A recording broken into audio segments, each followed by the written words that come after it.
Hello दोस्तों, एक बार फिर से स्वागत है आपका आरंभ स्टडी पॉइंट में। आज हम पढ़ेंगे क्लास 6 का यह 9वां अध्याय है साइंस का, सजीव। और इसके हैं विशेषताएं एवं आवास। सजीव, उनके क्या विशेषताएं हैं और उनके क्या क्या कौन कौन से कैसे कैसे आवास हैं, इनके बारे में इस चैप्टर में आपको पढ़ने को मिलेगा। तो चलिए शुरू करते हैं। पहली और बूझो छुट्टियों में अनेक रोमांचक स्थानों की सैर पर गए। ऐसे ही एक यात्रा पर वे ऋषिकेश में गंगा नदी देखने गए। उन्होंने हिमालय के हिम हिमाच्छादित पर्वत श्रृंखला के कुछ पर्वतों का पर्वतारोहण किया। उस पे मतलब गए, चढ़ा किया, जहाँ बहुत ठंड थी।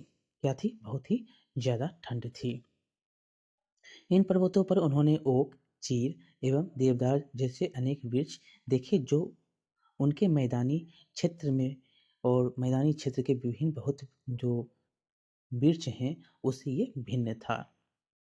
यहाँ पर आप देख सकते हैं। आगे एक और अभियान में उन्होंने राजस्थान की यात्रा की। ये जो आप हिमालय की यात्रा में देख सकते हैं, जो आच्छादित जहाँ पर हिम है, जहाँ पर आपको क्या है, जहाँ पर आपको बर्फ है, वहाँ पर बहुत ज़्यादा ठंडा जगह है। वहाँ पर चीर, देवदार, ओक जैसे वृक्ष मिल रहे हैं, जो मैदानी इलाकों में नहीं है। मैदानी इलाकों से क्या है, ये अलग वृक्ष हैं। उसी प्रकार कुछ मैदानी क्षेत्रों में, जैसे कि अब वो राजस्थान के क्षेत्र में जा रहे हैं, तो राजस्थान के क्षेत्र में देखेंगे तो वो क्या है, यात्रा की ऊँट एवं उष्ण मरुस्थल भीगों में, और वह जो है उष्ण जगह वहाँ पर मिलता है। और यह जो है उष्ण मरुस्थल है, ऊँट है, यहाँ पर क्या है, ऊँट है। यहाँ से उन्होंने नागफनी के अनेक प्रकार के पौधे एकत्र किए। राजस्थान में जो है कैसे पौधे, तो नागफली के, जैसे हिमालय के क्षेत्रों में ओक, चीड़, देवदार जैसे वृक्ष मिले, वहीं मैदानी क्षेत्रों में ऐसे वृक्ष नहीं मिलते हैं। और जब राजस्थान के क्षेत्र में गया तो वहाँ पर उष्ण मरुस्थल ऊँट मिलते हैं, और वहाँ पर जो है नागफली जैसे अनेक पौधे यहाँ पर मिलते हैं। अंत में वे पुरी गए। अब पुरी कहाँ है, तो पुरी ओडिशा में है।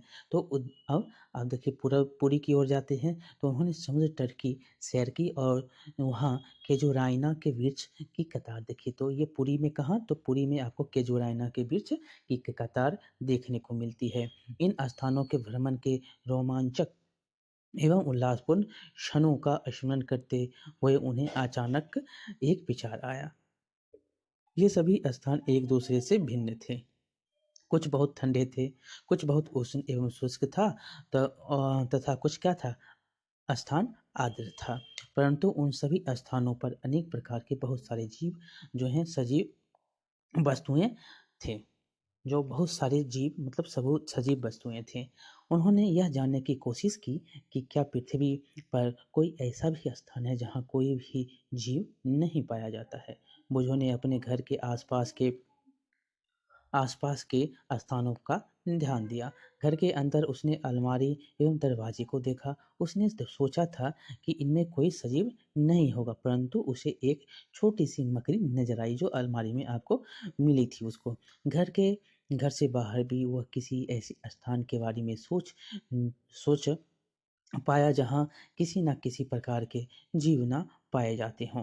पहेली ने दूर दूर के स्थानों के विषय में पढ़ना एवं सोचना प्रारंभ किया। उसे पता चला कि लोगों ने तो ज़्यादातर ज्वालामुखी के मुख मतलब मुहाने में भी सूक्ष्म जीवों को खोज निकाला है, और जो मुखी के मुहाने में जो है, ये जो मुहाना है, वहाँ पर भी सूक्ष्म जीव निकाले गए हैं, खोज निकाले गए हैं। आगे है कि सजीव एवं उनका परिवेश क्या है, ये देख सकते हैं, सजीवों की खोज बच्चे कर रहे हैं। पहली एवं बूझो के मस्तिष्क में एक और विचार आया। जिन स्थानों की उन्होंने सैर की थी, वहाँ किस प्रकार के जीव पाए जाते हैं। मरुस्थल में ऊँट थे, पर्वत पर बकरी एवं याक थे, पुरी के समुद्र तट पर केकड़े एवं अनेक प्रकार की मछलियाँ थी, जिन्हें मछुआरे पकड़ रहे थे। साथ ही चींटियाँ जैसे अनेक प्रकार के जीव इन सभी स्थानों पर उपस्थित थे। इन क्षेत्रों में पाए जाने वाले विभिन्न प्रकार के पौधे अन्य क्षेत्रों के पौधों की प्रजातियों से भिन्न थे। इन विभिन्न क्षेत्रों का परिवेश कैसा था? क्या उनका परिवेश भी एक समान था? तो सभी के परिवेश क्या होते हैं? सभी के परिवेश जो समुद्री इलाके में रह रहे हैं, जो हिमालय में रह रहे हैं, जो पर्वतों पर रह रहे हैं, जो मरुस्थलों में रह रहे हैं, उनका जो है परिवेश क्या है? सबका अलग-अलग परिवेश होता है। उसी के क्रम में आप देखिए क्रियाकलाप आपको करने के लिए कहता है कि 1 नंबर क्रियाकलाप क्या है? तो आइए एक वन्य से प्रारंभ करते हैं। यहाँ पाए जाने वाले सभी पौधों, जंतुओं एवं वस्तुओं के बारे में सोचिए। यहाँ पर सोचने के लिए कहता है। एक जंगल में पाए जाने वाले जंतुओं, पौधों एवं वस्तुओं को सोचिए। को सारणी 1 में 9.11 कॉलम 1 में लिखिए। दूसरे क्षेत्रों में पाए जाने वाले वस्तुओं को और जंतु एवं पौधों के नाम आप दूसरे सारणी में लिखने के लिए कहता है। आप इस अध्याय में दिए गए उदाहरण को इकट्ठा कर सारणी 9.1 में पढ़ सकते हैं। अपने मित्रों, माता-पिता एवं अध्यापक से भी इन विषय पर विचार-विमर्श कर सकते हैं तथा तालिका में दिए गए अन्य कॉलम के में विभिन्न स्थानों में पाए जाने वाले जंतुओं एवं पौधों के नाम लिख सकते हैं। आप पुस्तकालय में उपलब्ध उन पुस्तकों की सहायता ले सकते हैं जिनमें जंतु, पौधों एवं खनिजों के विषय में जानकारी दी गई है। इस सारणी के प्रत्येक कॉलम में अधिकाधिक छोटी-बड़ी वस्तुओं व चीज़ों को सम्मिलित करने का प्रयास किया कीजिए। जिस प्रकार की वस्तुएँ हमें मिलती हैं, वह शायद जीवित जंतु या पौधे ना हों। संभवतः यह पौधे के भाग जैसे सूखी पत्तियाँ या जंतु के अवशेष जैसे हड्डियाँ हों। हमें विभिन्न प्रकार की मिट्टी तथा रोड़ी भी मिल सकते हैं। 5 में हम इसकी चर्चा कर चुके हैं कि समुद्री जल में लवण घुले हुए हैं। इस प्रकार की कुछ अन्य वस्तुएँ भी हो सकती हैं। जैसे-जैसे हम अध्याय को पूरा करेंगे, सारणी 9.1 में कुछ और उदाहरण सम्मिलित करते जाएँगे। जब हम अन्य रोचक स्थानों की यात्रा करेंगे, तब सारणी के बारे में और चर्चा हम करेंगे। तो चलिए आगे हम पढ़ते हैं। सारणी में हम यहाँ पर वन में, पर्वत में, मरुस्थल में, समुद्र में, अन्य स्थान में जो पाए जाते हैं।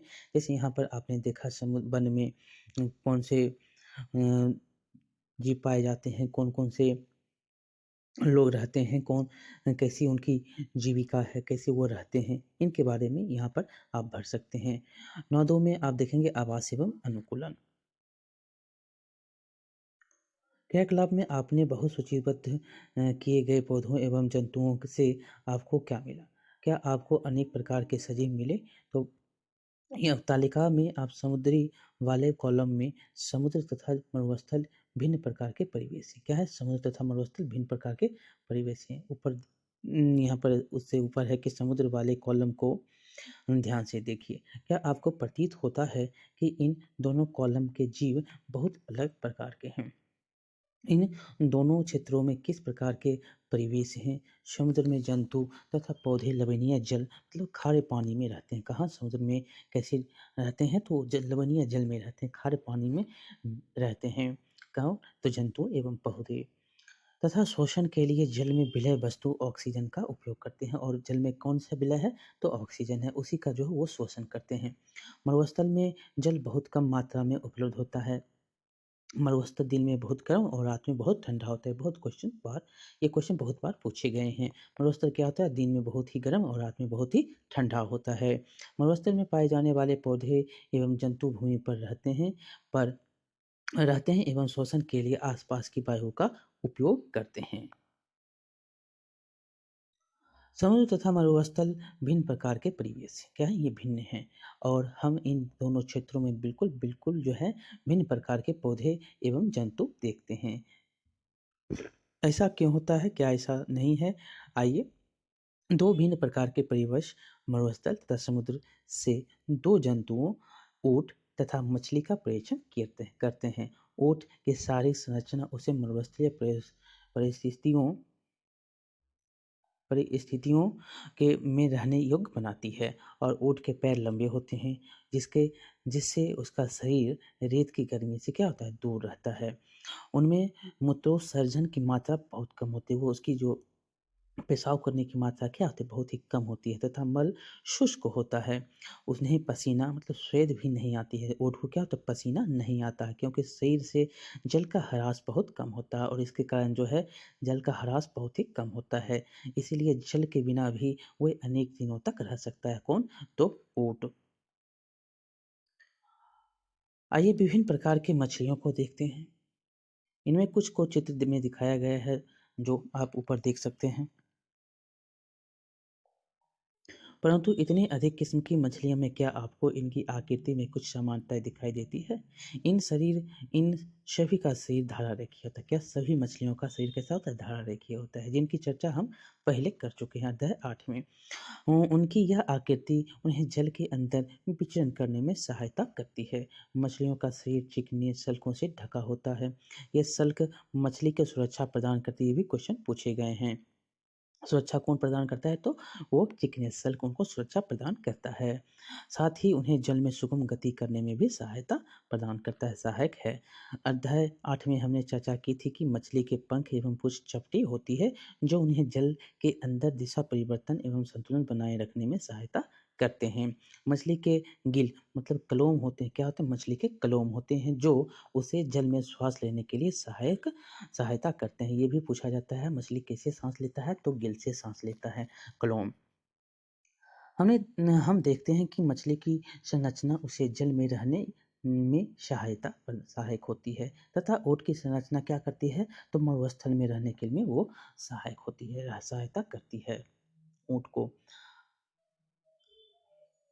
हमने पृथ्वी पर पाए जाने वाले असंख्य प्रकार के जंतुओं में से केवल 2 उदाहरण लिए। हम देखते हैं कि सजीवों की इन सभी किस्मों में ऐसी कुछ विशिष्ट संरचनाएं होती हैं, जो उन्हें अपने परिवेश में रहने योग्य बनाती है, जिसमें वे प्रायः पाए जाते हैं। जिन विशिष्ट संरचनाओं अथवा स्वभाव की उपस्थिति किसी पौधे अथवा जंतु को उसके परिवेश में रहने के योग्य बनाती है, अनुकूलन कहते हैं। और जो इस योग्य बनाती है उसको क्या बोला जाता है? अनुकूलन कहते हैं।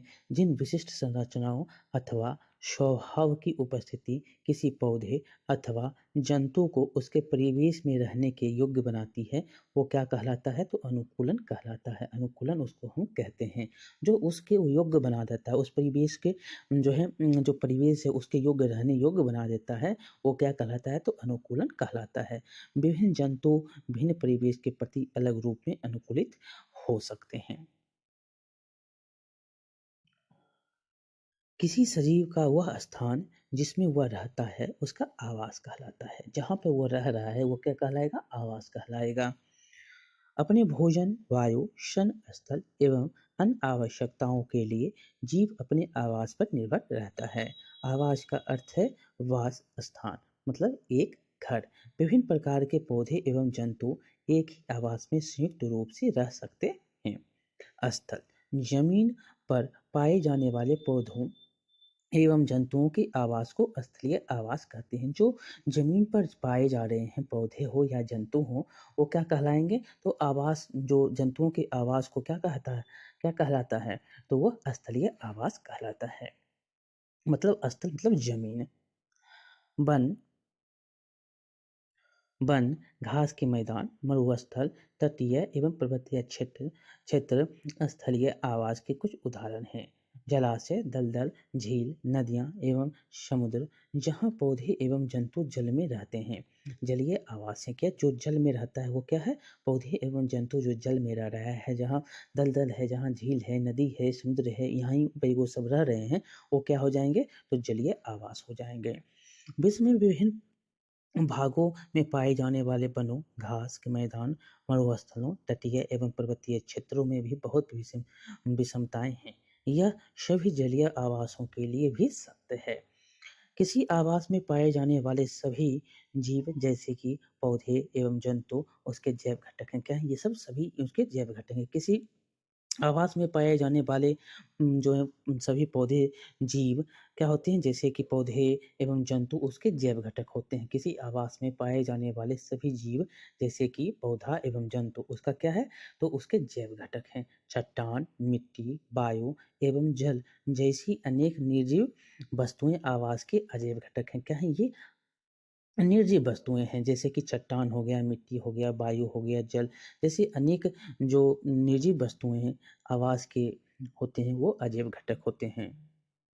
सूर्य का प्रकाश एवं ऊष्मा भी परिवेश के क्या हैं? अजैव घटक हैं। ये अजैव और जैव घटक के बारे में पूछा गया है। तो जैव घटक में आप याद रखेंगे किसी आवास में पाए जाने वाले सभी जीव जैसे कि पौधे एवं जंतु ये क्या कहलाएंगे? तो जैव घटक हैं, उसके जैव घटक हैं। और चट्टान, मिट्टी, वायु एवं जैसी अनेक निर्जीव वस्तु जो होते हैं, वस्तुएं आवास के, वो क्या कहलाते हैं? तो अजैव घटक है। सूर्य का प्रकाश एवं ऊष्मा भी क्या है? तो ऊष्मा भी परिवेश के अजैव घटक हैं। ये क्वेश्चन पूछे गए हैं। क्या है? पूछे गए हैं। सूर्य का प्रकाश एवं ऊष्मा क्या है? अजैव घटक है परिवेश का। हम जानते हैं कि कुछ पौधे बीजों से होते हैं। आइए बीज के अंकुरण से नए पौधे के बनने की प्रक्रिया के में कुछ अजैव कारकों की भूमिका का अध्ययन करें। अपने परिवेश में होने वाले परिवर्तनों के साथ सामंजस्य स्थापित करने के लिए कुछ जीवों में थोड़े समय के लिए परिवर्तन हो सकते हैं। उदाहरण के लिए यदि हम मैदानी क्षेत्र में रहते हैं और अचानक ही ऊंचे पर्वतीय क्षेत्र में चले जाएं, तो हमें कुछ दिनों तक श्वास लेने में क्या होगी एवं शारीरिक व्यायाम में असुविधा हो सकती है। पहाड़ पर हमें तीव्र गति में श्वास लेना पड़ता है। कुछ दिनों बाद हमारा शरीर पर्वतीय क्षेत्र के वातावरण के प्रति अपने आप को ढाल लेता है तथा हमें श्वास लेने में कोई परेशानी नहीं होती है। अल्प अवधि में किसी एक जीव के शरीर में होने वाले छोटे-छोटे परिवर्तन क्या कहलाते हैं? पर्यानुकूलन कहलाते हैं। पर्यानुकूलन कहलाते हैं। यह परिवर्तन हमारे हजारों वर्षों में हुए अनुकूलन से भिन्न है। और यह परिवर्तन क्या है? जो हमारे ये परिवर्तन हजारों वर्षों में हुए परिवर्तन से क्या है? हुए अनुकूलन से भिन्न होता है। आगे पढ़ेंगे क्रियाकलाप 2। क्रियाकलाप 2 में आइए अध्याय 1 के दिए गए क्रियाकलाप 5 में स्मरण करने के लिए कहता है किसी मूंग के बीज से अंकुर निकल आता है अर्थात वे अंकुरित हो गए हैं। यह बीज से एक नए पौधे का प्रारंभ होता है। ये आप जानते हैं। मूंग के कुछ सूखे बीजों को एकत्रित कीजिए, कुछ बीजों के एक ढेर को अलग रख दें तथा शेष को एक दिन के लिए पानी में भीगने के लिए रख दें। भीगे हुए बीजों को 4 हिस्सों में बांटें। उसमें से एक हिस्से को 3-4 दिन के लिए पूरी तरह पानी में डुबोकर रख दें।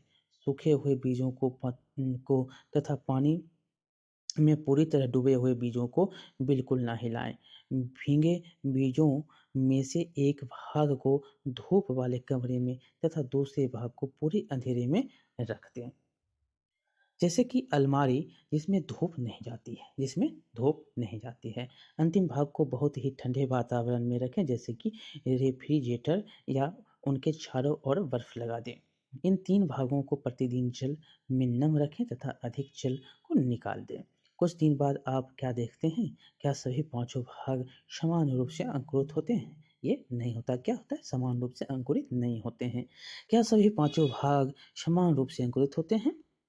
क्या आप प्रकाश से दूर रखे भाग का अत्यधिक ठंड परिवेश में रखे भाग में अनुकूलन की दर में कमी या कोई भी अनुकूलन नहीं देखते हैं? ये हम आपको इसके बारे में आप देखेंगे जो जिसमें सूर्य की प्रकाश लग रही है, जिसमें ऊष्मा जो इसमें आपको प्रकाश मिल रहा है वो क्या होता है? ज़्यादा ग्रोथ करता है। जिसमें ये सब नहीं मिल रहा है वो क्या होता है? धीरे-धीरे ग्रोथ करता है, जो कि किसी माध्यम के द्वारा होता है। लेकिन जिसको डायरेक्ट मिल रहा है वो ज़्यादा ग्रोथ करेगा।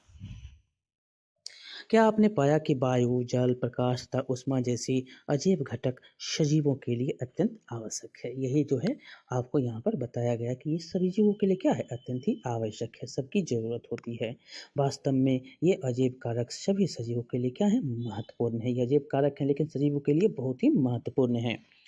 हम देखते हैं कि सजीव बहुत ठंडे और बहुत उष्ण परिवेश में भी पाए जाते हैं। ऐसा नहीं है? ये जीव इस विषम परिवेश में जीवित रहने के लिए किसी विशिष्ट व्यवस्था को अपनाते हैं। यहाँ अनुकूलन काम आता है। अनुकूलन अल्पकाल में नहीं होता है। हजारों वर्षों की अवधि में किसी क्षेत्र के अजैव घटकों में परिवर्तन आते हैं। वे जंतु जो इन परिवर्तनों के प्रति अपने आप को नहीं ढाल पाते मर जाते हैं। और जो ये नहीं ढाल पाते अपने आप को क्या होते हैं? मर जाते हैं। केवल वे जीव ही जीवित रहते हैं जो अपने आप को बदलते परिवेश के अनुसार अनुकूलित कर लेते हैं। जंतु जंतु विभिन्न अजैव कारकों के लिए विभिन्न विधियों से अपने आप को अनुकूलित कर लेते हैं।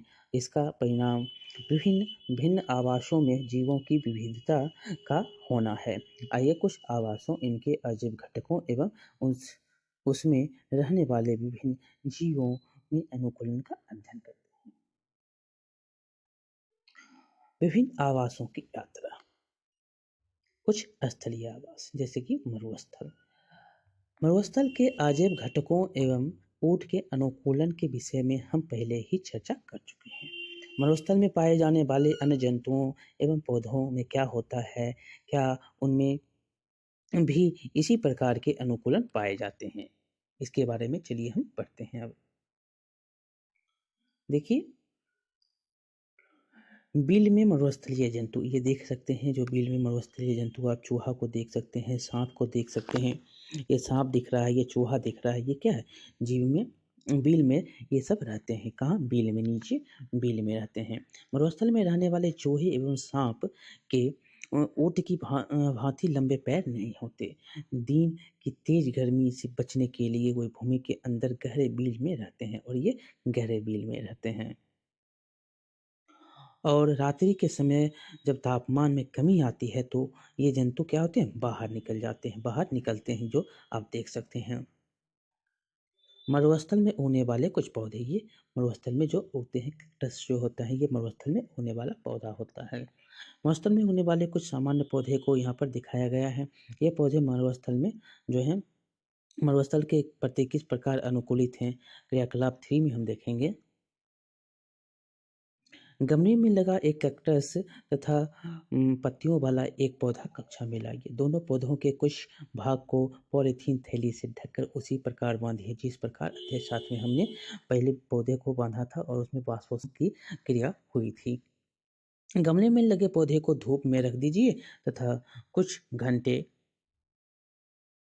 बाद इनका परीक्षण कीजिए। कुछ घंटे बाद क्या आप देखते हैं, क्या आप दोनों पॉलीथीन थैलियों में एकत्रित जल को मात्रा में अंतर को देख सकते हैं। इसमें बहुत कम मात्रा आपको देखने को मिलती है। मरुस्थलीय पौधे वाष्पोत्सर्जन द्वारा जल की बहुत कम मात्रा निष्कासित करते हैं। मरुस्थलीय पौधों में पत्तियां या तो अनुपस्थित होती हैं अथवा बहुत छोटी होती, क्या होती है, उसमें रहती ही नहीं, रहती भी तो बहुत छोटी रहती हैं। कुछ पौधों में पत्तियां कांटों मतलब सूल का रूप ले लेती है, और पत्ती जो होता है कांटों का रूप लेती, सूल का रूप ले लेती है। इससे पत्तियों के होने वाले वाष्पोत्सर्जन में होने वाले जल का ह्रास में कमी आती है। नागफनी में पत्ती जैसी जिस संरचना को आप देखते हैं, वह वास्तव में उसका क्या है, तना होता है। इन पौधों में प्रकाश संश्लेषण सामान्यतः तने में होता है। तना एक मोटी मोमी परत से ढका होता है, जिससे पौधों को जल संरक्षण में सहायता मिलती है। अधिकतर मरुस्थलीय पौधों की जड़ें जल अवशोषण के लिए मिट्टी में बहुत गहराई तक चली जाती है, और यह बहुत ही गहराई तक चली जाती है। अब है आगे पर्वतीय क्षेत्र।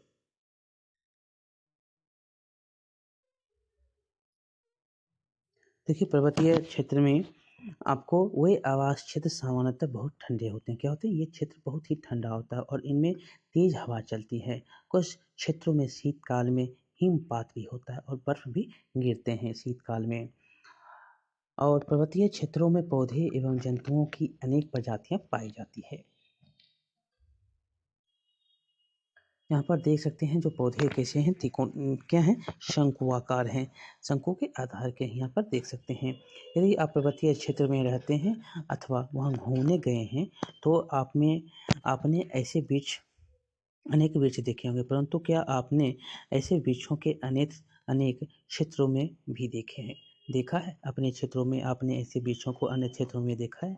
तो आप देख सकते हैं ये क्षेत्र कैसे हैं, तो पर्वतीय क्षेत्र हैं, ये क्षेत्र में पाए जाते हैं।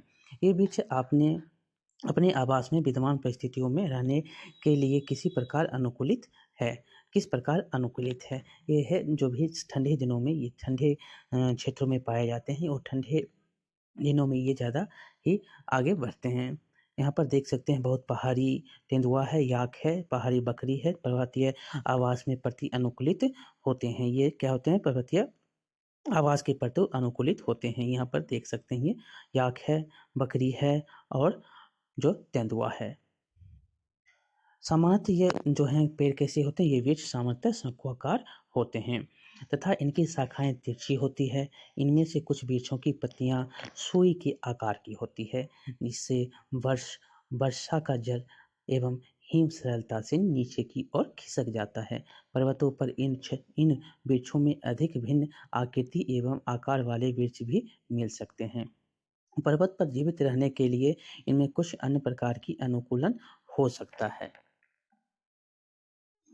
पर्वतीय क्षेत्र में पाए जाने वाले जंतु भी वहाँ की परिस्थितियों के प्रति अनुकूलित होते हैं। उन मोटी त्वचा या फर ठंड से उनका बचाव करती है। सामान्यतः शरीर को गर्म रखने के लिए याक का शरीर लंबे बालों से ढका होता है। पहाड़ी तेंदुए के शरीर पर फर होते हैं। वह बर्फ पर चलते समय उसके पैरों को ठंड से बचाता है। पहाड़ी बकरी के मजबूत खोल उसे ढालदार चट्टानों पर दौड़ने के लिए अनुकूलित बनाते हैं। जैसे जैसे हम पर्वतीय क्षेत्रों में ऊपर चढ़ते जाते हैं, परिवेश का जो है स्वरूप बदलता जाता है और हमें विभिन्न ऊंचाइयों पर पाए जाने वाले जीवों के अनुकूलन के बारे में विविधता दिखाई देती है। अब आगे हम आएंगे तो घास स्थल। घास स्थल के बारे में पढ़ेंगे तो शेर वन में अथवा घास स्थल में रहता है तथा एक ऐसा शक्तिशाली जंतु है जो हिरण जैसे जंतुओं को शिकार करके उन्हें मारकर खा जाता है। यह मटमैले हल्के भूरे रंग का होता है। एक ऐसा शेर होता है मटमैले या हल्के भूरे रंग का। एक शेर एक एवं हिरण का चित्र आप देख सकते हैं। यह इन दोनों जंतुओं की आंखें उनके चेहरे पर किस प्रकार स्थित है, क्या वे चेहरे के सामने हैं अथवा पास में है। शेर के अगले पैर के नखर लंबे होते हैं, नाखून कैसे होते हैं, लंबे होते हैं, जिन्हें वह पादांगुलियों के अंदर खींचकर छिपा रखता है और वह जो है उंगली में छिपा कर वो अपने नाखून को रख सकता है। क्या शेर की यह संरचनाएं उनके जीवन यापन में सहायता करती है, तो एकदम ये सहायता उसको शिकार करने में ये सहायता करती है।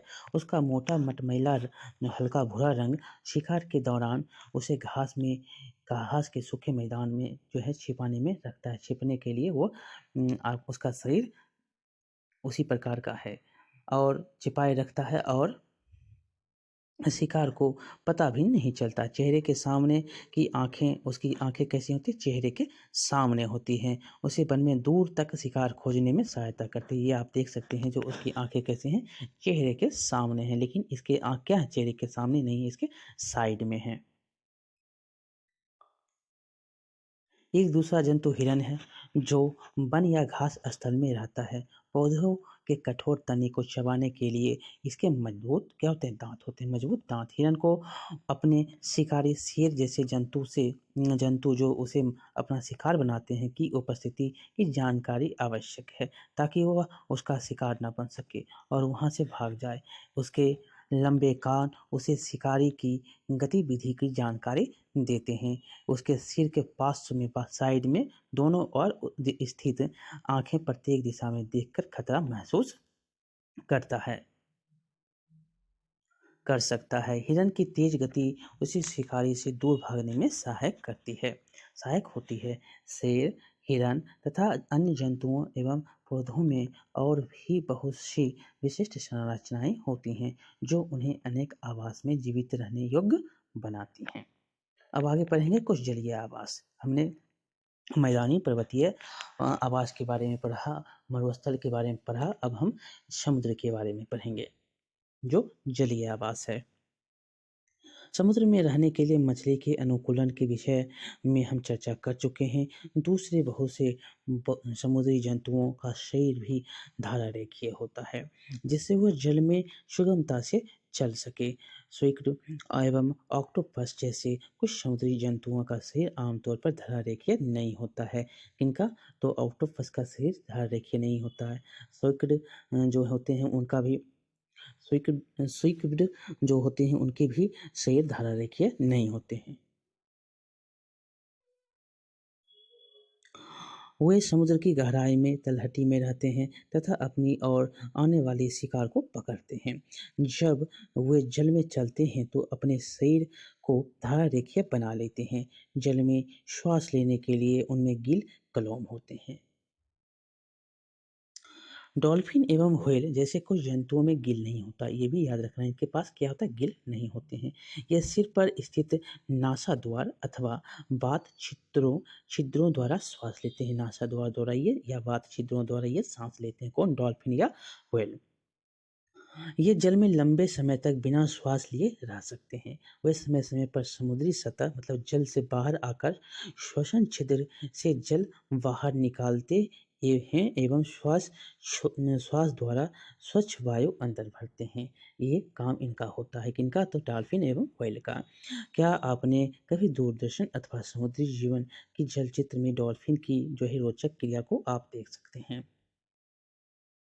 तालाब एवं झील। क्या आपने तालाब, झील, नदियाँ एवं नालों में पौधों को उगे देखा है?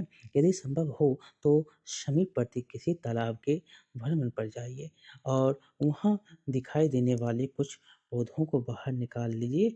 इन पौधों की पत्तियाँ, तने, जड़ें किस प्रकार की व्यवस्थित हैं, इनके बारे में आप देख सकते हैं कैसे हैं। तो चलिए इनके बारे में भी हम देखते हैं। यहाँ पर देख सकते हैं जो तालाब में पौधे आपको मिल रहे हैं। कुछ जलीय पौधे जल सतह के प्लवन करते हैं। आंशिक रूप से जलमग्न पौधे जिनकी जड़ें मिट्टी में स्थित हैं। कुछ पौधे पूर्णतः जलमग्न होते हैं। ये देख सकते हैं क्या? पूर्णतः जलमग्न हैं। ये पौधे क्या हैं? पूर्णतः जलमग्न हैं। और ये पौधे को देख सकते हैं जो मिट्टी से लगे हुए हैं। इनमें से कुछ पौधों की जड़ें जल आशय की तलहटी की मिट्टी में स्थित होती है, मिट्टी से में स्थिर रहती है। स्थलीय पौधों में जड़ मिट्टी से जल एवं खनिज पोषकों के अवशोषण का महत्वपूर्ण कार्य करती है, परंतु जलीय पौधों में जड़ें आकार में बहुत छोटी होती हैं एवं इनका मुख्य कार्य पौधों को तलहटी में जमाए रखना होता है। इन पौधों का तना लंबा, खोखला एवं हल्का होता है तथा तना जल की सतह तक वृद्धि करता है, जबकि पत्तियां एवं फूल जल की सतह का क्या पर पलवन करते रहते हैं। कुछ जलीय पौधे जल में पूर्ण रूपेण डूबे रहते हैं। ऐसे पौधों के सभी भाग जल में वृद्धि करते हैं। इनमें से कुछ पौधों की पत्तियां सक्रिय एवं पतले रिबन की तरह होती है। यह बहते जल में सरलता से मुड़ जाती है। कुछ अन्य जलमग्न पौधे भी में पत्तियां बहुत अधिक विभाजित होती है, जिससे जल इनके बीच में बहता रहता है और पत्ती को कोई क्षति भी नहीं होती है। आगे है कि मेढक आमतौर पर तालाब में पाया जाने वाला एक जंतु है। यह तालाब के जल एवं स्थल दोनों पर रह सकता है। ये जल में भी रहता है और स्थल में भी रहता है। इसके पश्चपाद लंबे एवं मजबूत होते हैं जो उन्हें छलांग लगाने एवं शिकार पकड़ने में सहायता करते हैं। इनके पश्चपाद में जालयुक्त पदांगुलियाँ होती हैं। ये इनके जालयुक्त उंगलियाँ होती हैं, पाँव के उंगलियाँ, जो उन्हें तैरने में सहायता करती है। हमने केवल कुछ ही जंतुओं एवं पौधों की चर्चा की है, जबकि विभिन्न आवास में रहने वाले जीवों की संख्या क्या है? बहुत ही अधिक है। आप क्रियाकलाप से अध्याय 7 में हमने पढ़ा था जो पत्तियाँ के एल्बम बनाने के काम हम कर चुके हैं, उनकी बहुत सारी प्रजाति हैं, उनके बारे में हम जान चुके हैं। इसमें दिए गए पत्तियों में एल्बम तैयार करने के लिए विविधता क्या होती है? बहुत सारी पत्तियाँ होती हैं, बहुत सारे अनेक पेड़ पौधों के अनेक प्रकार की पत्तियाँ होती हैं। हमारे आसपास के जीव, अब है हमारे आसपास के जीव। हमने विभिन्न आवास क्षेत्रों की यात्रा की तथा अनेक पौधों एवं जंतुओं की चर्चा भी की। क्रियाकलाप 1 में हमने विभिन्न परिवेश में पाए जाने वाले वस्तुओं, पौधों एवं जंतुओं की सूची बनाई। कल्पना कीजिए कि यदि हम जानना चाहें कि हमारी सूची में सजीव के कौन से उदाहरण हैं, आइए वन में पाए जाने वाली वस्तुओं के विषय में सोचें। वृक्ष, आरोही लता, आरोही लता, विसर्पी लता, छोटे-बड़े जंतु, पंछी, सर्प, कीट, चट्टान, पत्थर, मिट्टी, जल, वायु, सूखी पत्तियाँ, मृत जंतु, छत्रक एवं काई या मांस। वन में पाए जाने वाले विभिन्न वस्तुओं के कुछ उदाहरण हैं। ये इनमें कौन से जीवित हैं, ये आप देख सकते हैं जो जीवित हैं। कौन से सजीव हैं, क्या है इनमें से कौन सजीव हैं? हमारे चारों ओर पाए जाने वाले विभिन्न वस्तुओं के विषय में सोचिए तथा उन्हें निर्जीव एवं सजीव समूह में बांटिए। कुछ प्रकरणों में हमारे लिए यह आसान होगा। उदाहरण के लिए हमारे घर की कुर्सी अथवा मेज क्या है, हमारे लिए सजीव नहीं है, ये क्या है, निर्जीव है। पहली एडवर्ड लियर द्वारा रचित कंप्लीट नॉनसेंस का यह छंद पढ़ रहे थे। आप ये भी नाम याद रख सकते हैं किनके द्वारा, एडवर्ड लियर के द्वारा रचित ये कंप्लीट नॉनसेंस है। तो क्या है लिखा हुआ, जो मेज ने कुर्सी से कहा, तुम्हें पता नहीं है मैं गर्मी में कितनी तपी हूँ, एवं अपने पैरों की बिवाई से यदि हम थोड़ा टहल पाते, हम थोड़ा बोल पाते, प्रार्थना करो हम वायु ले सके।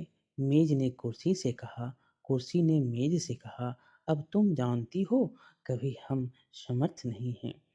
तुम कैसी मूर्खतापूर्ण बातें करती हो, जबकि तुम जानती हो हम चल नहीं सकते। मेज ने ठंडी सांस भरते हुए कहा, कोशिश करने में क्या हर्ज है, मेरे पास भी उतने ही पैर हैं जितने तुम्हारे पास। हम दो पैरों पर क्यों नहीं चल सकते, हम दो पैरों पर क्यों नहीं चल सकते। ये पढ़ रही है किसके, तो कंप्लीट नॉनसेंस का ये किसके द्वारा, एडवर्ड लियर द्वारा लिखा हुआ रचित ये छंद है। पहेली और बूझो कविता बहुत मजे उसकी जो है कविता बहुत मज़ेदार लगती है, क्योंकि वे जानते थे कि मेज़ और कुर्सी सजीव नहीं हैं। अतः ये ना तो चल सकते हैं ना बोल सकते हैं। हम जानते हैं कि कुर्सी, मेज़, पत्थर अथवा एक सिक्का सजीव नहीं है। इसी प्रकार हम जानते हैं कि हम जीवित हैं और हमारी ही तरह संसार के सभी मनुष्य तथा कुत्ता, बिल्ली, बंदर, गिलहरी, कीट जैसे जंतु क्या हैं, सभी सजीव हैं। हमें कैसे पता चलता है कि कोई वस्तु सजीव है? कभी-कभी यह निर्णय करना इतना आसान नहीं होता। हम कह सकते हैं कि पौधे सजीव हैं, परंतु वे कुत्ते अथवा कबूतर की भांति चल नहीं सकते। दूसरी ओर एक कार अथवा बस चल सकती है, फिर भी हम उन्हें निर्जीव कहते हैं। पौधे एवं जंतु समय के साथ वृद्धि करते हैं, परंतु कई बार ऐसा प्रतीत होता है जैसे कि आकाश में बादल अपने आकार में वृद्धि कर रहे हों। इसका क्या इसका अर्थ है कि बादल सजीव है? नहीं। तो आखिरकार हम निर्जीव एवं सजीवों में अंतर किस प्रकार करेंगे? क्या सजीवों में कुछ विशेष लक्षण होते हैं जो उन्हें निर्जीव पदार्थों से अलग करते हैं? तो चलिए इसके बारे में जानेंगे। आप स्वयं सजीवों का एक बहुत अच्छा उदाहरण, मनुष्य क्या है? सजीवों का एक अच्छा उदाहरण है। आप में ऐसे कौन से विशेष लक्षण हैं जो आपको निर्जीव वस्तुओं से अलग करते हैं? हमारा चलना, हमारा बोलना, हमारा सोचना, श्वास, ये सब क्या करता है, निर्जीव से अलग करता है। अपने नोटबुक में ऐसे कुछ लक्षणों के नाम लिखने के लिए यहाँ पर कहता है, अपनी सूची बनाने के लिए कहता है और पता लगाने के लिए कहता है। अन्य जंतुओं अथवा पौधों में भी पाए जाते हैं ये लक्षण। कौन-कौन से लक्षण पाए जाते हैं? संभवतः इनमें से कुछ लक्षण सभी सजीवों वस्तुओं में एक समान होते हैं। आगे है कि क्या सभी सजीवों को भोजन की आवश्यकता होती है? तो अध्याय 1-2 में हमने जाना था कि सभी जीवों को भोजन की क्या है, आवश्यकता है। भोजन हमारे लिए क्या है, विभिन्न के लिए एवं विभिन्न जंतुओं के लिए नितांत आवश्यक होती है।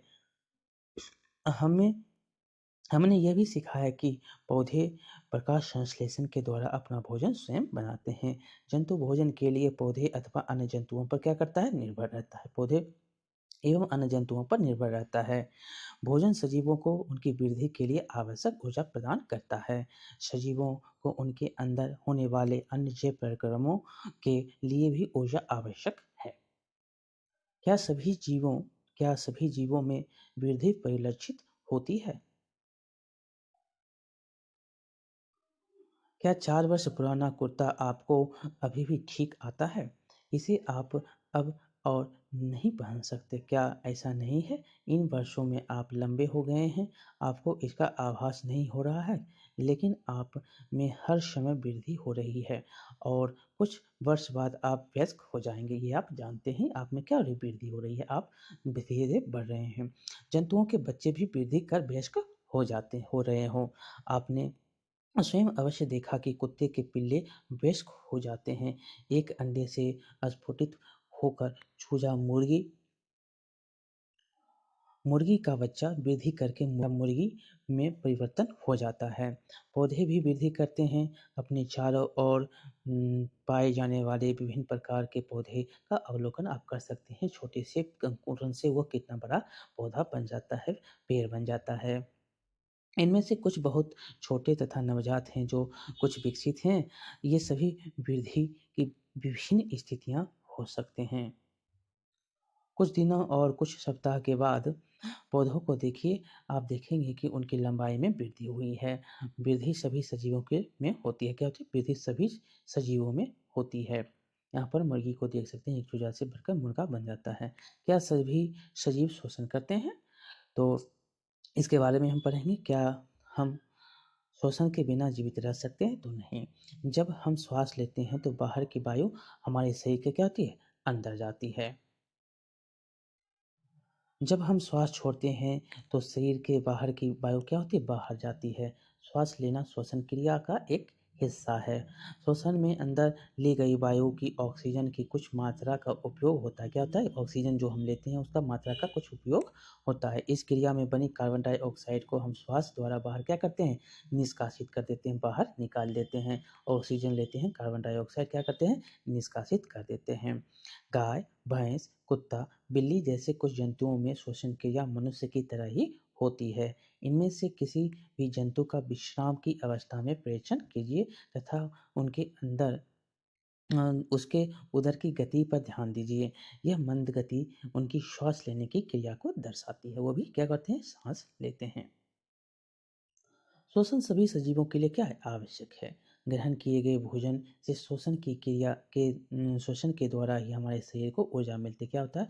जो भोजन हम करते हैं तो वो जो है श्वसन के द्वारा ही हमारे शरीर को ऊर्जा मिलती है। कुछ जंतुओं में गैस आदान प्रदान का तरीका भिन्न प्रकार होता है, हो सकता है, जो श्वसन का एक हिस्सा होता है। उदाहरण के लिए केचुआ को देखेंगे तो केचुआ त्वचा द्वारा सांस लेता है। बहुत बार क्वेश्चन पूछा गया है। कौन ऐसा जीव जंतु है जो कि केचुआ जो त्वचा द्वारा सांस लेता है? तो केचुआ क्या है? केचुआ त्वचा के द्वारा सांस लेता है। बहुत बार क्वेश्चन ये पूछा गया है। हमने पढ़ा कि मछली के गिल होते हैं जिनकी सहायता से वो जल में विलय वायु से ऑक्सीजन अवशोषित कर लेती है। क्या पौधे भी श्वसन करते हैं?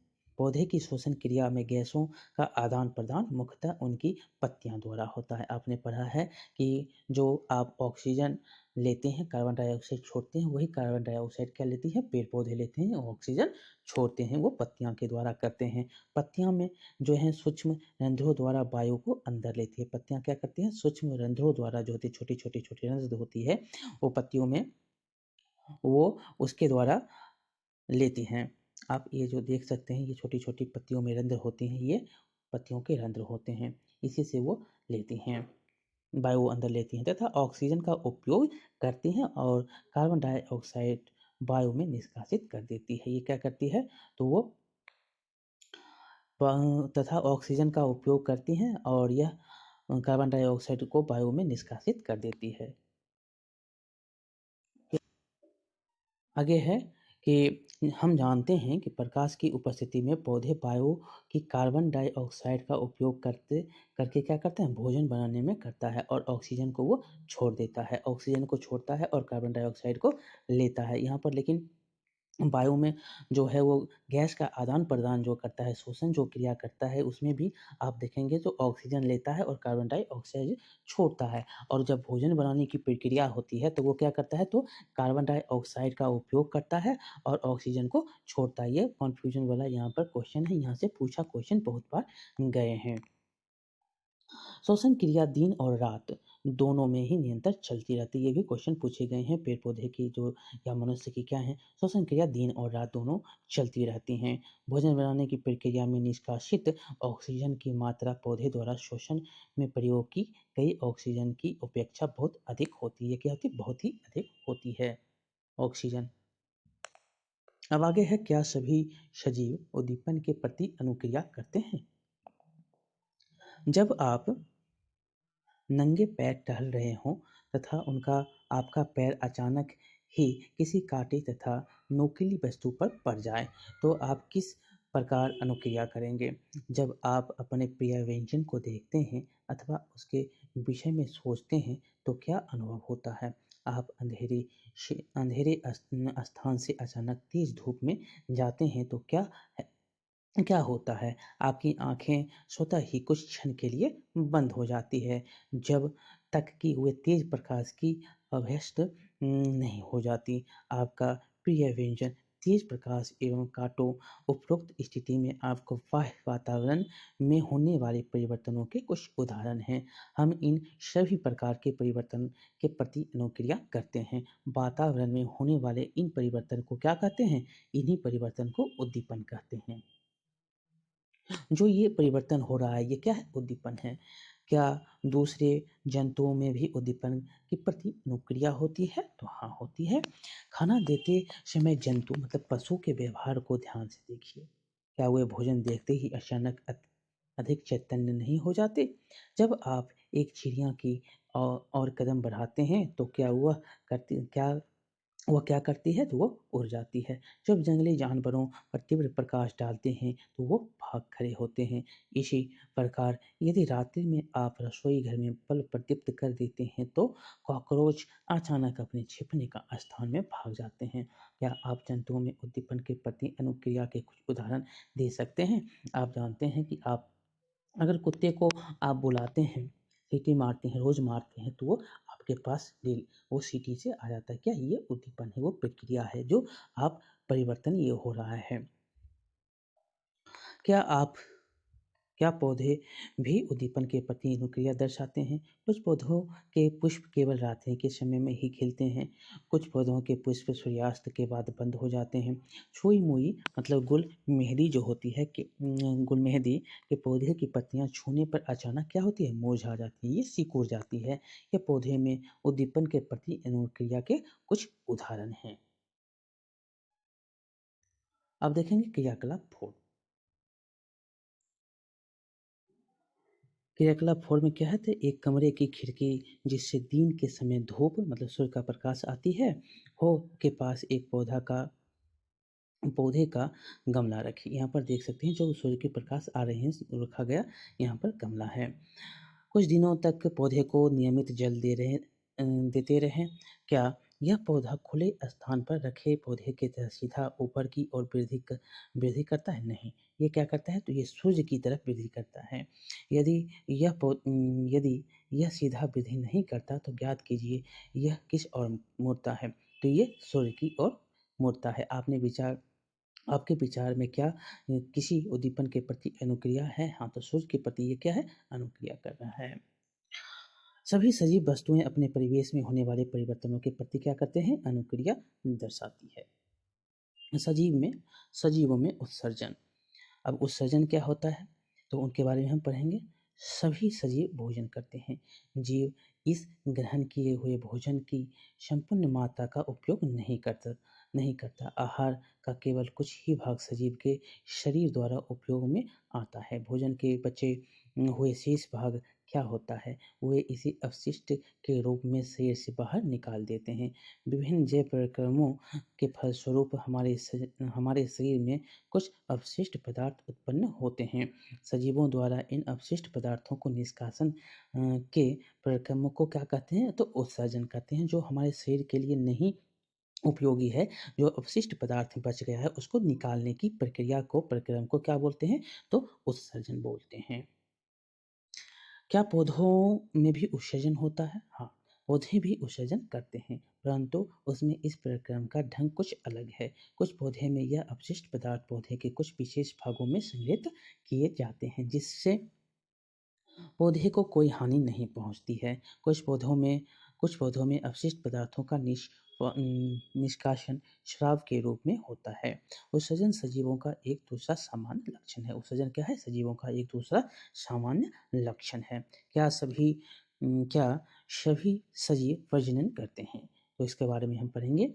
क्या आपको कभी कबूतर अथवा किसी पंछी के नीर मतलब घोंसले देखे? वे नीर में अंडे देते हैं। नीर मतलब घोंसला होता है। क्या होता है? घोंसला होता है। ये अंडे देते हैं उसमें। कुछ अंडे प्रस्फुटित होते हैं मतलब वो फूटते हैं। क्या होते हैं? उससे क्या होते हैं? छोटे छोटे बच्चे निकलते हैं जो वो निकलते हैं। यहाँ पर देख सकते हैं कैसे अंडा है और अंडा से बच्चे बाद में निकलते हैं, ये देख सकते हैं। पंछी अंडे देते हैं और जिनके स्फुटन द्वारा नवजात उत्पन्न होते, ये देख सकते हैं।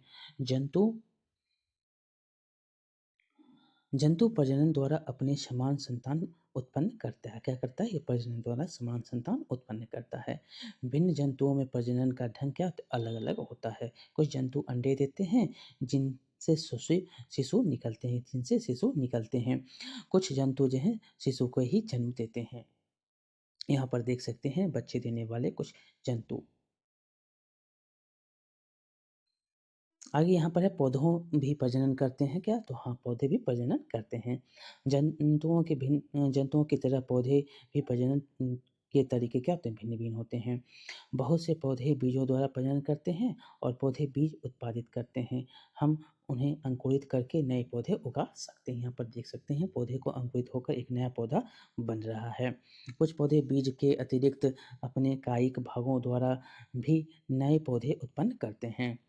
उदाहरण के लिए आलू की कलिका वाले भाग से नया पौधा बनता है। उदाहरण को आप देख सकते हैं, आलू की कलिका जो होती है, एक कलिका होती है, उससे नया पौधा बन जाता है। यहाँ पर देख सकते हैं आलू की शुद्ध कलिका से उगता है एक पौधा। पौधा कलम द्वारा भी उगाए जाते हैं। क्या आप स्वयं इस विधि का द्वारा पौधा उगा सकते हैं? तो आप आम के कलम को देखते हैं तो एक टहनी से आम की जो है कलम बनाए जाते हैं और उससे भी पौधे बनते हैं। गुलाब के हो गए, ये भी हो सकते हैं। आगे क्रियाकलाप 5। गुलाब तथा मेहंदी की कलम लीजिए और धर कलम लीजिए। इसे मिट्टी में लगाइए। इसे नियमित रूप से जल दीजिए। आप कुछ दिनों बाद क्या देखते हैं? उसपे जो है कली निकलने लगती है। आप कलम से पौधा बनाना सरल कार्य नहीं है। यदि आपकी कलम में वृद्धि नहीं हुई है तो निराश ना हो। यदि संभव हो तो एक माली से बात करके कलम के कलम से पौधे बनने के अंतराल की जानकारी आप ले सकते हैं और उसकी देखभाल की जो है जानकारी प्राप्त कर सकते हैं। सभी प्रजनन प्रक्रिया द्वारा अपने समान अनेक संतान उत्पन्न करते हैं। विभिन्न जीवों में प्रजनन की विधियां भी भिन्न प्रकार से होती है। क्या सभी जीव गति कर सकते हैं? करते हैं क्या सभी जीव गति कर जो क्या सभी सजीव जो हैं गति करते हैं? हमने अध्याय 8 में पढ़ा था कि हमने जंतुओं में गति के विभिन्न तरीकों की चर्चा की थी। वे एक स्थान से दूसरे स्थान तक जाते हैं तथा उनके शरीर में अन्य प्रकार की गति भी दिखाई देती है। पौधों के विषय में क्या विचार है? क्या वे भी गति करते हैं? पौधे सामान्यतः भूमि में जकड़े रहते हैं, अतः अतः वे एक स्थान से दूसरे स्थान नहीं जा सकते, परंतु विभिन्न विभिन्न पदार्थ जैसे कि जल, खनिज एवं संश्लेषित खाद्य पदार्थ पौधे के एक भाग से दूसरे भाग जो है दूसरे में संवहित होते हैं। क्या आपने पौधों में अन्य प्रकार की गति भी देखी है? पुष्पों का खिलना एवं बंद होना। क्या आप याद कर सकते हैं कि कुछ पौधे विभिन्न उद्दीपनों के प्रति किस प्रकार अनुक्रिया करते हैं? हम कुछ निर्जीव वस्तुओं को भी गति करते देखते हैं। बस, कार, कागज का छोटा सा टुकड़ा, बादल तथा अन्य कुछ वस्तुएं इसके उदाहरण हैं। क्या इनकी गति सजीवों की गति से किसी प्रकार भिन्न है? तो हाँ, ये सब प्रकार भिन्न है। इसको आप देखते हैं, आप जिस रूप में ढालना चाहते हैं वो रूप में ढाल देते हैं। आप जैसे कागज हो गया, बस हो गया, कार हो गया। प्रकृति में विभिन्न प्रकार के जीव हैं, लेकिन उन सभी के में कुछ लक्षण एक समान होते हैं। क्या होते हैं? उसके कुछ लक्षण जो होते हैं एक समान होते हैं, जिसकी हम पहले चर्चा कर चुके हैं। मृत्यु सजीवों के लिए एक समान लक्षण है। चूँकि जीव की मृत्यु होती है, इसलिए जीवों की प्रजातियाँ हज़ारों वर्षों तक तभी अस्तित्व में रह सकती है, जबकि वे प्रजनन कर अपने समान संतान उत्पन्न करें। एक अकेला जीव प्रजनन किए बिना भी मर सकता है, परंतु सजीव की प्रजाति तभी अस्तित्व में रहती है जब उसके सदस्यों में प्रजनन होता रहता है।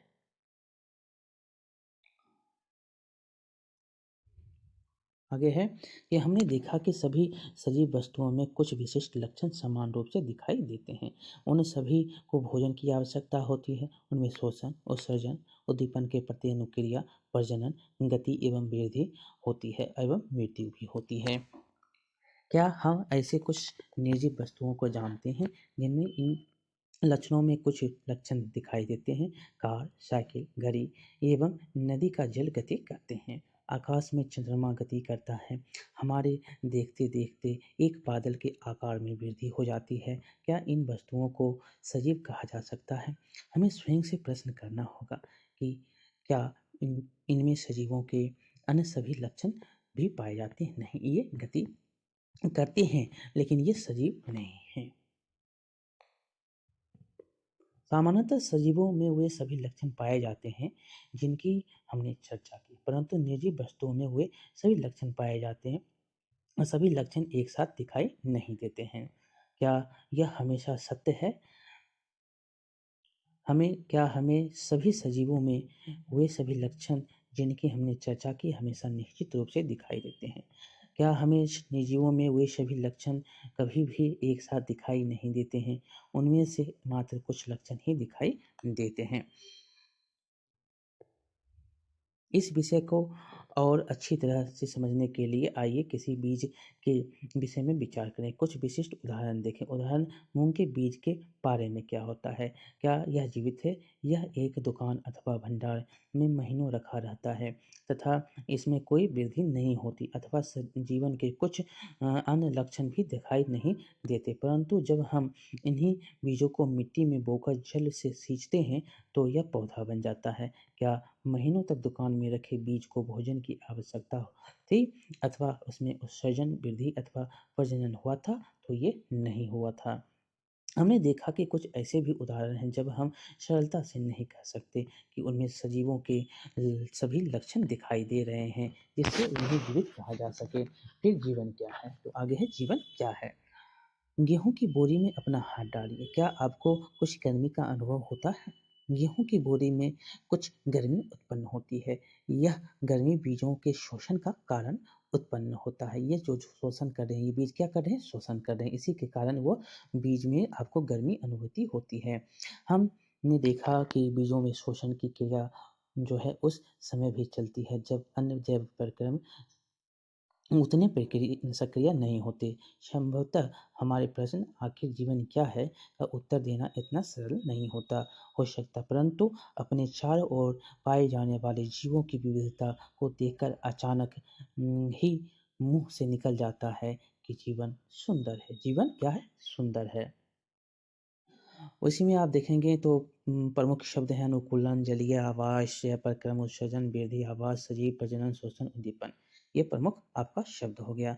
और यहाँ पर आप देख सकते हैं आपको सारांश में भी दिया गया है कि किसी स्थान का परिवेश जिसमें पौधे, जंतु, अन्य जीव रहते हैं वो क्या कहलाता है? आवास कहलाता है। विभिन्न प्रकार के पौधे एवं जंतु एक ही आवास में एक साथ रह सकते हैं। पौधे और जीवों के विशिष्ट लक्षण एवं स्वभाव जो उन्हें एक आवास विशेष में रहने के लिए अनुकूल बनाते हैं वो क्या कहलाते हैं? अनुकूलन कहलाते हैं। आवास अनेक प्रकार के होते हैं, परंतु सामान्यतः इन्हें स्थलीय, जमीन पर एवं जलीय जल में वर्गीकृत करता है। दो प्रकार से विभिन्न आवास में सजीवों की विभिन्न प्रजातियां पाई जाती है। पौधे, जंतु एवं सूक्ष्म सूक्ष्म जीव संयुक्त रूप से जैव घटक बनाते हैं। चट्टान, मिट्टी, वायु, जल, प्रकाश, ताप हमारे परिवेश के कुछ अजैव घटक हैं। सजीव वस्तुओं के कुछ सामान्य लक्षण हैं। उन्हें भोजन की आवश्यकता होती है। वे श्वसन, उत्सर्जन, पर्यावरण के प्रति अनुक्रिया, प्रजनन, वृद्धि एवं गति करते हैं। ये आपको सारांश हो गए। अभ्यास भी कुछ हैं। अभ्यास में आप देखेंगे तो अभ्यास में कुछ प्रश्न दिए गए हैं जो कि बहुत ही महत्वपूर्ण, यहाँ से भी क्वेश्चन आपको जो भी क्वेश्चन ऊपर दिया गया है थ्योरी, उससे बहुत सारे क्वेश्चन पूछे जाते हैं, लेकिन इसके भी अभ्यास को भी हम कर लेते हैं। देखिए आवास किसे कहते हैं, पहला है क्वेश्चन, आवास किसे कहते हैं? जहाँ पर आप रहते हैं, जहाँ पर आपका जीवन चल रहा है, वह क्या है? वही आवास है। जहाँ पर जिस परिवेश में आप रहकर अपने जीवन की सारी क्रियाएं पूर्ण करते हैं, वो क्या है? आवास कहलाता है। कैक्टस मरुस्थल में जीवन यापन के लिए किस प्रकार अनुकूलित है? तो कैक्टस जो है मरुस्थल में जल का अभाव होता है, इसीलिए वह गहराई उसकी क्या होती है? अधिक होती है, और कैक्टस की जड़ें जो होती है लंबी जो है नीचे जाती है, और वह जो होता है कांटे जैसी, उसके जो पत्ते होते हैं क्या होते हैं? कांटे जैसे होते हैं, परिवर्तित में कांटे में परिवर्तित हो जाती हैं उसकी पत्तियां। रिक्त स्थान की पूर्ति करने के लिए कहता है पौधे एवं जंतुओं में पाए जाने वाले विशिष्ट लक्षण जो उन्हें आवास विशेष में रहने योग्य बनाते हैं डैश कहलाते हैं। तो वो क्या कहलाते हैं? तो ये अनुकूलन होगा, इसका क्या होगा? अनुकूलन कहलाते हैं। आगे है कि स्थल पर पाए जाने वाले पौधे एवं जंतुओं के आवास को डैश आवास कहते हैं। जो स्थल में पाए जाते हैं वो स्थलीय आवास हैं। वह आवास जिसमें जल में रहने वाले पौधे एवं जंतु वो क्या होगा? जलीय आवास होगा। और मृदा, जल एवं वायु किस प्रकार किसी आवास के डैश घटक हैं? तो अजैव घटक हैं। और हमारे परिवेश में होने वाले परिवर्तन जिसमें हम जिनके प्रति हम अनुक्रिया करते हैं वो क्या कहलाते हैं? तो उद्दीपन कहलाते हैं। हमने इसको देखा और ये हमने पढ़ा। ये देख सकते हैं निम्नलिखित सूची में कौन सी निर्जीव वस्तुएं हैं, तो आप निर्जीव वस्तुओं को पहचान सकते हैं। हल क्या है? निर्जीव वस्तु है। सिलाई मशीन क्या है? निर्जीव वस्तु है। रेडियो, नाव, ये सब क्या है? निर्जीव वस्तु है। रेडियो, नाव ये निर्जीव वस्तु हैं।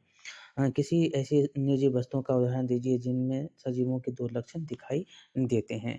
तो आप ऐसे 2 उनका नाम बता सकते हैं, जैसे साइकिल हो गया, चंद्रमा हो गया, ये क्या है?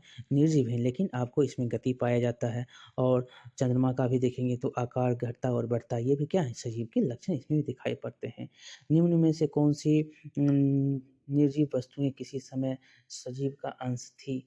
तो आप यहाँ पर दिया गया मक्खन, चमड़ा, मृदा ये सब दिया गया है, तो इसमें आप उत्तर लिख सकते हैं।